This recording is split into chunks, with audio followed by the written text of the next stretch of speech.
Class 12th कैसे हैं आप? मैं इधर हूँ। करंट पढ़ाने जा रहा हूँ आपको। करंट का पहला वीडियो है ये। इलेक्ट्रिक करंट पढ़ाने जा रहा हूँ आपको। ठीक है, बढ़िया होंगे आप सभी। करंट में सबसे पहले मैं करंट पढ़ाना ठीक नहीं समझता, बिकॉज मैं करंट को डिफाइन करूँगा तो सबसे पहले डेफिनेशन आएगी the rate of flow of electric charge. अब इलेक्ट्रिक चार्ज की मैं बात करूँगा तो बात आएगी इलेक्ट्रॉन्स की, बट हमेशा इलेक्ट्रॉन्स की बात नहीं होती है। हमेशा इलेक्ट्रॉन्स की बात नहीं होती है। पहले ये पता होना चाहिए कि करंट एक्चुअली फ्लो क्यों करता है।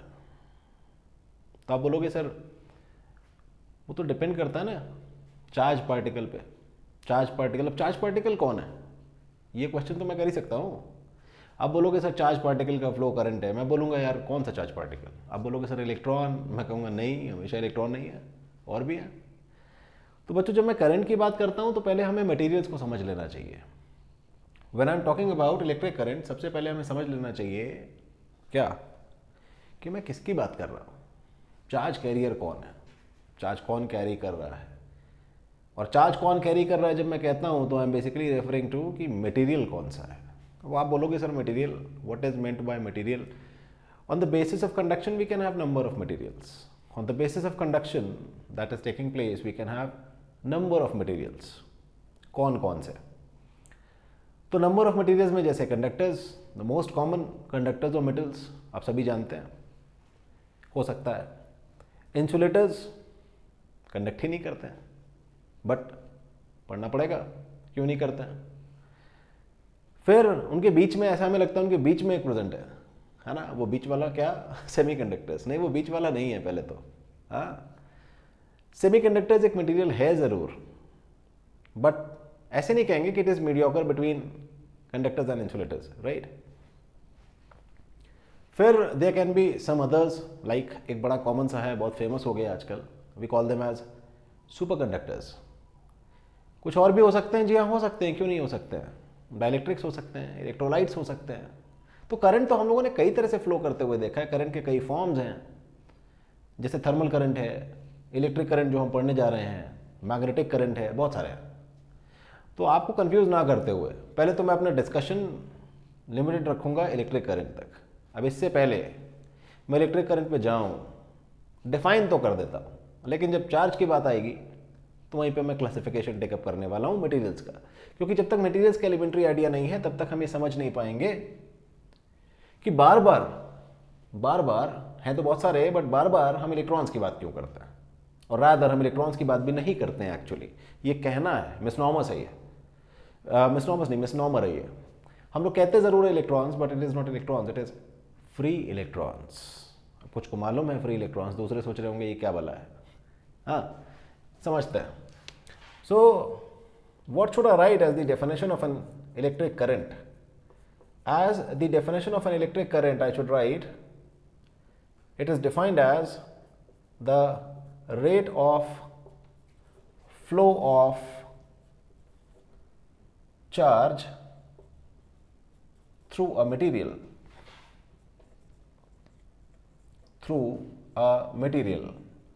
And class 12 जब मैं कहता हूँ rate of flow of charge through a material, तो rate is measured here with respect to time. मतलब ये हुआ कि गिवन टाइम में कितना चार्ज एक मटेरियल के अक्रॉस फ्लो करता है, उसको हम कहते हैं इलेक्ट्रिक करंट। फिलहाल अगर हम जनरल फॉर्मूले पे चले जाएं तो हम सीधे लिख सकते हैं कि I equals to Q by T. Most famous यही है ना कि I equals to Q by T. इसमें और भी हैं इसमें और भी हैं, बट अभी हम सिंपल वाला लेते हैं, कहते हैं I equal to Q by T. ठीक है, बाद में बताऊंगा इसमें कि मैं क्यों कह रहा हूँ कि ये सिंपलेस्ट है, या इसके और भी फॉर्म्स हैं, और थोड़ी देर बाद लेते हैं। बट फिलहाल मैंने क्यों लिखा इसको, because I want to teach you the unit. It is coulomb per second. SI system में चार्ज क्या है, कूलम है, टाइम है सेकेंड, तो एसआई यूनिट हो गया कूलम पर सेकेंड। हम इसी को एम्पियर नाम से जानते हैं। अच्छा, जब एम्पियर नाम आता है तो लगता है सारा किया धरा एम्पियर का ही होगा है ना, लगता है सारा किया धरा एम्पियर का होगा, और उसकी वजह से हमको इलेक्ट्रिक करंट पढ़ना पड़ रहा है। तो हम लोग जिनको इलेक्ट्रिक करंट पढ़ना पसंद है वो तो एम्पियर सही आदमी था उनके लिए, लेकिन जिनको पसंद नहीं है उनके लिए वो सही आदमी नहीं था। ठीक है, but anyways let me tell you कि ampere is not the culprit here. इंसान को करंट बहुत पहले से पता है, इंसान को करंट बहुत पहले से पता है। बीच में बताऊंगा वीडियो की कैसे पता है, थोड़ा सा देखते रहो आगे, थोड़ा सा देखते रहो आगे, फिर बताऊंगा। So how do we define current? The rate of flow of charge through a material is known as electric current. Primary definition के अकॉर्डिंग फॉर्मूला आता है I equals to Q by T.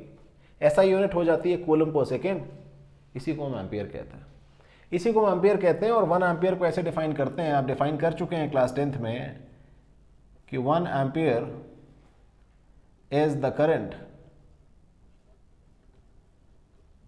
That flows if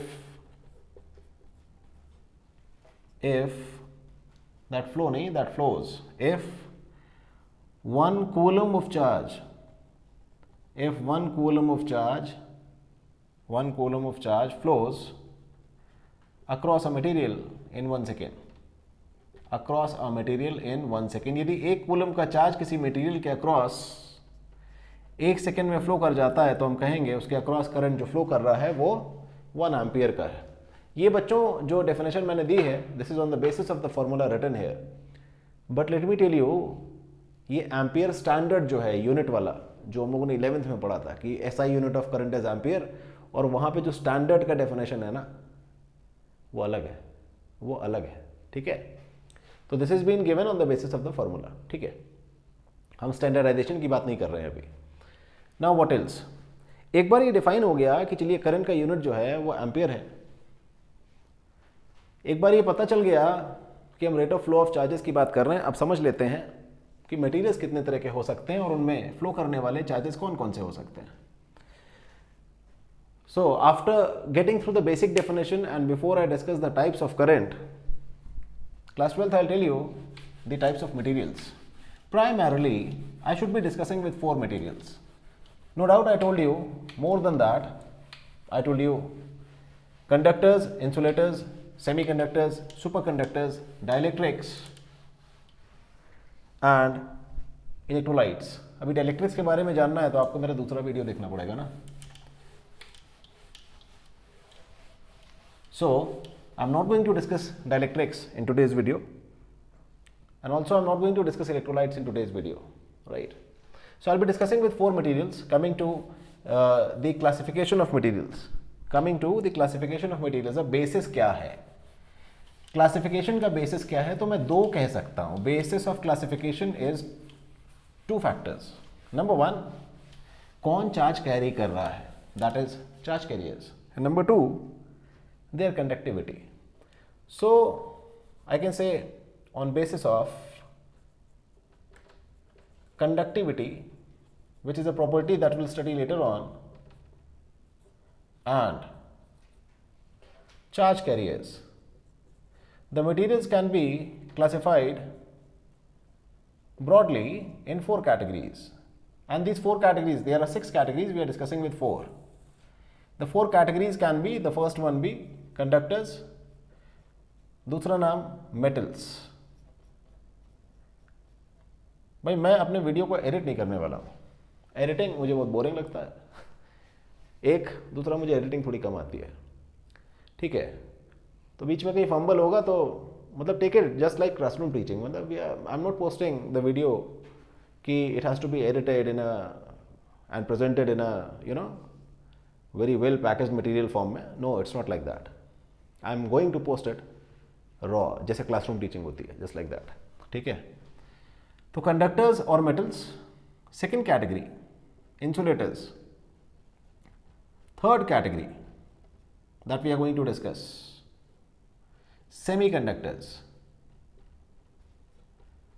and the last category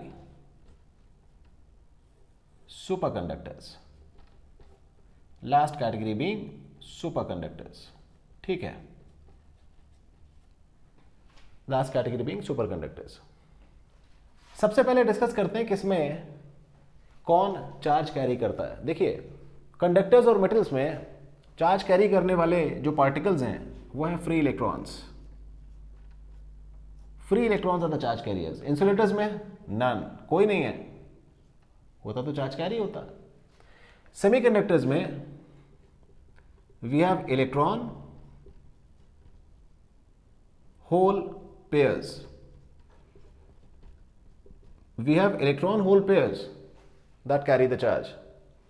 Superconductors में we have coherent electrons. We have coherent electrons, है ना.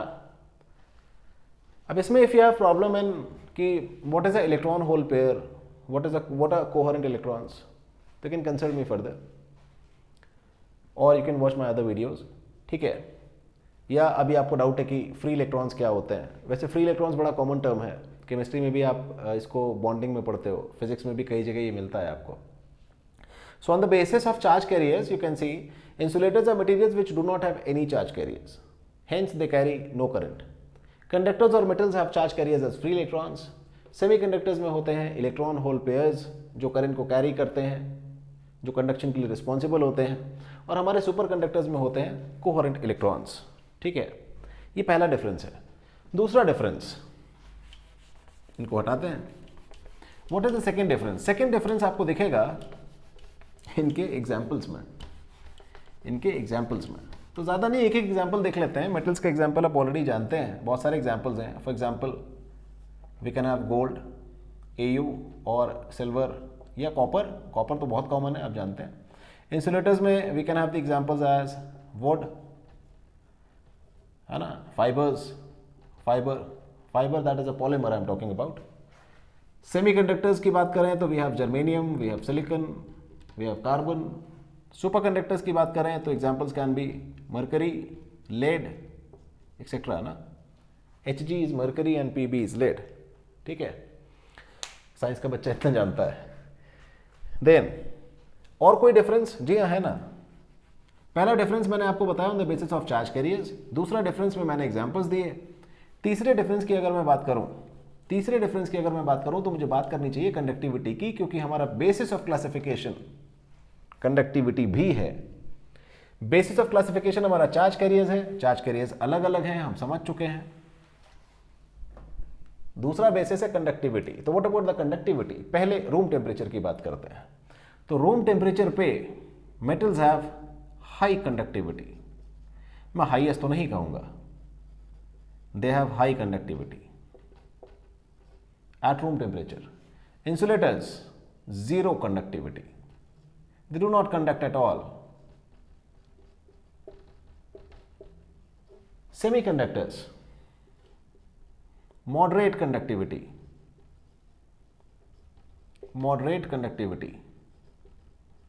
and superconductors, these materials which are still under research to be applicable at room temperature, they have infinite conductivity at room temperature. Once developed, जब आ जाएंगे room temperature पे, they will be having infinite conductivity. फिलहाल they are existing at very low temperatures. फिलहाल their existence is at very low temperatures, and at those temperatures they have infinite conductivity, right? So this is how we classify the materials. अब electric current में हम किन्हें पढ़ते हैं? Insulators पढ़ने की जरूरत नहीं है, आप जानते हो, because they do not conduct at all, no charges. Semiconductors को यहां पढ़ने की जरूरत नहीं है. We have a separate topic, semiconductors in class 12 section C में. Superconductors I told you they are still under research, तो इन डिटेल इसमें नहीं जाएंगे. बचा कौन? कंडक्टर्स और मेटल्स. तो whenever I am talking about electric current class 12th, whenever I am talking about electric current, I am basically talking about क्या? Conductors और मेटल्स. और कंडक्टर्स या मेटल्स में होते हैं फ्री इलेक्ट्रॉन्स. इसका मतलब जो थोड़ी देर पहले मैंने लिखा, करंट का मतलब है rate of flow of charge. तो आप कंडक्टर बोलोगे तो rate of flow of free electrons. अगर आप सेमीकंडक्टर्स की बात कर रहे हो तो rate of flow of electron hole pairs. अगर आप सुपर कंडक्टर्स की बात कर रहे हो तो rate of flow of coherent electrons and so on. Got it? So this is the difference. But overall एक कॉमन टर्म तो सबको दिया जा सकता है. आप फ्री इलेक्ट्रॉन्स की बात करें, आप कोहेरेंट इलेक्ट्रॉन्स की बात करें, आप इलेक्ट्रॉन या होल पेयर्स की बात करें, हैं क्या सारे के सारे? हैं तो सारे के सारे चार्जेस ही ना. इसीलिए हम rate of flow of charge लिख देते हैं उसको, और वो हमारा जनरल डेफिनेशन बन जाता है. Now coming back to our topic, that is current. यार करंट बहुत पहले से पता है आदमी को. मैं थोड़ी देर पहले बताया था ना कि देखते जाइए वीडियो, बताऊंगा. करंट का डिस्क्रिप्शन 2750 बीसी में मिलता है। उस समय के कुछ पेपर्स में, स्क्रिप्चर्स में, इजिप्शियन स्क्रिप्चर्स में मिलता है। और वो डिस्क्रिप्शन जो है दैट इज रिगार्डिंग और with respect to a fish that is capable of giving you electric shocks. मिला होगा किसी को, तो they have put it in the papers. तो इंसान इलेक्ट्रिक करंट को जानता बहुत पहले से, शॉक बहुत पहले से जानता है। उसके बाद ढेर सारे कॉन्ट्रीब्यूशंस आए जिनके नाम आप जानते हैं, Benjamin Franklin, Einstein, Albert Einstein. तो बहुत सारे कॉन्ट्रीब्यूशंस उसके बाद आए, सर एम्पियर आप जानते हैं, ठीक है। बट प्राइमरीली अगर ये बोलूँ कि हमें पता नहीं था करंट के बारे में, तो नहीं, हमें पता तो था, हमें पता तो था, ठीक है। बट हाँ, the mathematical formulations, the experimental evidences, these were given by different people, ठीक है। तो ये करंट हो कितने तरह का सकता है, वो तो डिपेंड करता है आप क्लासिफिकेशन फिर से कैसा करना चाहते हैं। फिलहाल मैं बहुत ज़्यादा क्लासिफिकेशंस नहीं करूँगा, डायरेक्ट उस क्लासिफिकेशन पे आऊँगा जो क्लास 12th में आपके सिलेबस में है। And that classification is on the basis of कि चार्ज तो है लेकिन वो मूव कैसे कर रहा है। तो on basis of motion of charge I can classify your electric current in two categories. One is translational current. बेटे जिसको थोड़ी देर पहले आपने फॉर्मूले में लिखा था वो ट्रांसलेशनल करंट ही था। मतलब it was this current for which I had written I equals to Q by T, and Q quantization principle में हमने पढ़ा था Q is given by NE, that is number of charge particles, that is electrons multiplied by the electronic charge, so NE by T, है ना। तो this is translational current. What do we mean when I say translational current? Means जो हमारा electrons हैं, फिलहाल अब electrons हैं, आप जानते हो, I am talking about conductors only. So हमारे जो फ्री इलेक्ट्रॉन्स हैं, मैं इलेक्ट्रॉन्स बोलूंगा तो आप फ्री इलेक्ट्रॉन्स समझेंगे, ध्यान रखिएगा। By default it is free electrons throughout this topic.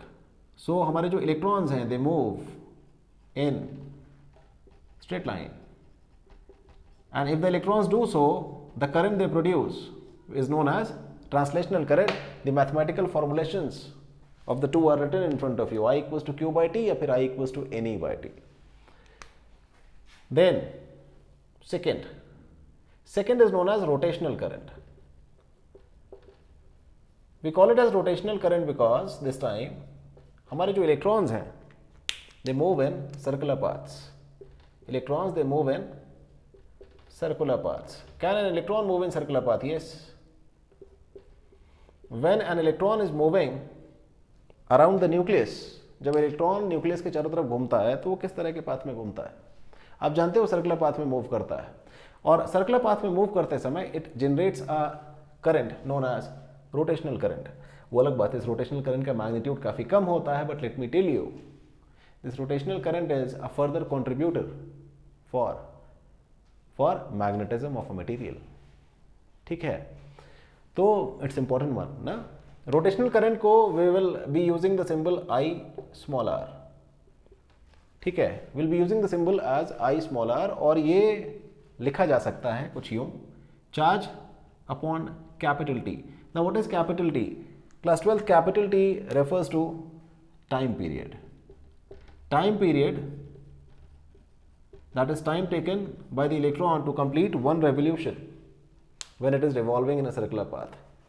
So I equals to Q by T से आप निकाल सकते हैं। फिर फर्दर इसके और फॉर्मुलेशंस हो सकते हैं, जैसे time in a circular path क्या होगा, distance circumference 2 pi r divided by speed. Time क्या होता है, distance upon speed. Circular path में क्या होगा, डिस्टेंस एक रेवोल्यूशन में, सर्कमफ्रेंस का फॉर्मूला मैथमेटिक्स में क्या है, 2 पाई r divided by the speed of the electron. So we can have the formula for rotational current as T की जगह 2 pi r upon V रखोगे तो this will come out as QV upon 2 pi r. QV upon 2 pi r.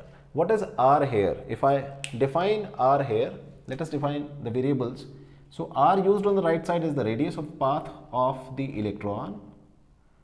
V is its speed of electron. And if it is electron, in place of Q you have to place E, remember that. So this can be Q or E.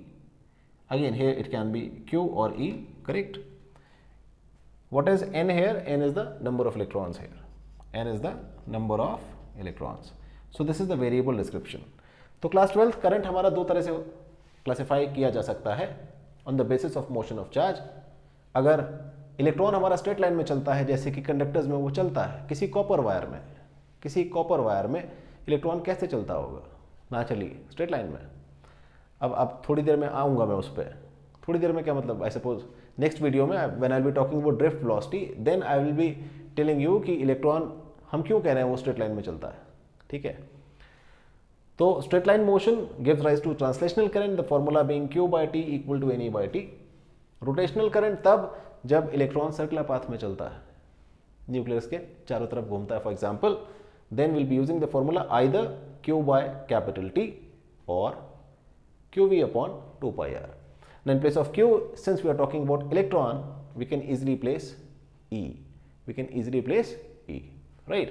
So these are the mathematical formulations for rotational current and translational current. ठीक है, numerical इधर वाले पे तो कर सकते हो, इधर वाले पे कर सकते हो, इधर वाले पे एक हम डिस्कस कर लेते हैं, एक. ठीक है, फिर क्लासिफिकेशन खत्म. नहीं, एक क्लासिफिकेशन और है मैथमेटिकली, वो ही बताऊंगा. पहले एक न्यूमेरिकल देखते हैं. ठीक है, अभी न्यूमेरिकल में I am basing my numerical on the basis of rotational current और the formula of rotational current which we have discussed just now. ठीक है, बस एक न्यूमेरिकल देखेंगे रोटेशनल करंट का, ज़्यादा नहीं.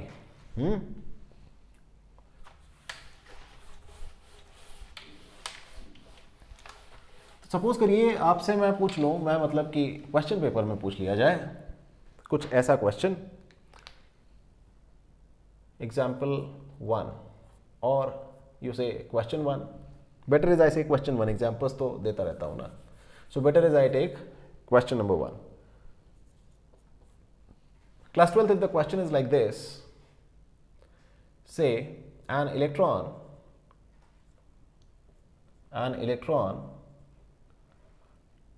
is revolving with speed,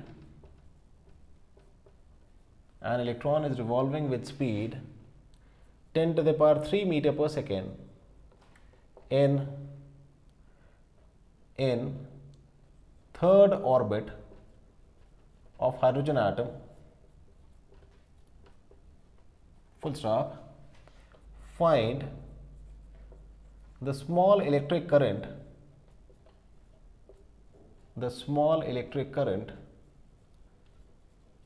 that will be generated or produced due to its motion,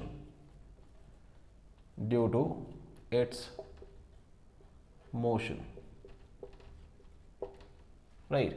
So we are having a hydrogen atom in this question, and it is revolving around the nucleus. Electrons revolving with the speed, this speed is given to us. तो speed दिया है, तो आप जानते हो हमारे पास दो फॉर्मूले थे रोटेशनल करंट के. कौन कौन से? IR equals to Q by capital T. We are not going to apply this because time period is not given. So we'll be using the formula QV upon 2 pi r. Now what about R? यहाँ पे थोड़ा सा Jack है, समझिएगा. V तो it is given to us. E we will place ना in place of Q. क्यों? Electron की बात हो रही है, तो चार्ज की जगह हम इलेक्ट्रॉनिक चार्ज रख देंगे, इसलिए फॉर्मूले को चाहें तो एक बार और मॉडिफाई कर सकते हैं. क्या? EV upon 2 pi r. बस अब रेडियस अगर दिया होता तो खत्म हो जाता ना, बट रेडियस हमने हाइड कर लिया है. कहाँ है? दिख तो रहा नहीं है. कहाँ हाइड किया है? तो हाइड मैंने ऐसे किया है because there is a formula. Chemistry में भी पढ़ते हैं उसको, फिजिक्स में, मॉडर्न फिजिक्स में सेक्शन सी में पढ़ते हैं हम लोग उसको, और वो फॉर्मूला है रेडियस ऑफ nth ऑर्बिट का for hydrogen atom. For hydrogen atom, इसको मान लीजिए क्वेश्चन नंबर 1 यहाँ छोड़ दीजिए. Now for hydrogen atom, radius of nth orbit Rn is equal to 0.53 n square by z. ये फॉर्मूला है. अब इसमें z रखने की जरूरत नहीं है. z रखने की जरूरत नहीं है क्योंकि z इक्वल्स टू 1 ना for hydrogen atom. So 0.53 into n square angstroms. Angstrom जो you know the conversion factor, what is it? It is 1 angstrom equals to 10 to the power -10 meters ना. What is N here? N क्या है भाई? N है principal quantum number, सीधे सीधे बताता हूं, ऑर्बिट नंबर। तो ऑर्बिट नंबर तो दिया है ना हमें, थर्ड ऑर्बिट। सॉल्व करें, इक्वेशन 1 को यूज करते हैं। From 1 you know I R will be equal to E, that is 1.6 into 10⁻⁻19 electronic charge रखा, speed 10⁻3 it's given to us, 2 pi 3.14, 2 ज़्यादा कैलकुलेशन करनी तो रख लो, ठीक है, into r has formula 0.53, n square मतलब 3 स्क्वायर, थर्ड ऑर्बिट है ना, एंगस्ट्रॉम मतलब 10⁻⁻10। Solve it, this much amperes. मैं सॉल्व करूंगा? नहीं, मैं थोड़ी सॉल्व करूंगा, आप करो ना इसको, you will get the answer. So that has to be your approach. ज़्यादा से ज़्यादा हम गड़बड़ करेंगे तो कहाँ करेंगे? रेडियस ऑफ nth ऑर्बिट में करेंगे। अगर ये आपको पता है कि कहाँ गड़बड़ करेंगे तो आप पहले से तैयार हो गए ना उसके लिए, तो फिर गड़बड़ नहीं होने वाली है, आप क्वेश्चन कर पाओगे, ठीक है। So remember, this is an important one, this is an important question, ठीक है। वीडियो थोड़ा सा लंबा हो गया तो रोक देते हैं। अगले वीडियो में मैं आगे पोस्ट करूंगा आपको ड्रिफ्ट वेलोसिटी। आखिर स्ट्रेट लाइन में इलेक्ट्रॉन चलता कैसे है, क्यों कहा मैंने स्ट्रेट लाइन में चलता है, तो ड्रिफ्ट करता हुआ चलता है, लुढ़कता पुढ़कता चलता है। अगले वीडियो में डिस्कस करूंगा। कैसे निकालते हैं ड्रिफ्ट वेलोसिटी, अगले वीडियो में डिस्कस करूंगा। फिर ड्रिफ्ट वेलोसिटी निकल आएगी तो उसका करंट से कोई रिलेशन है क्या, है ना, क्या है रिलेशन, अगले वीडियो में डिस्कस करूंगा, ठीक है। This much for today, thank you.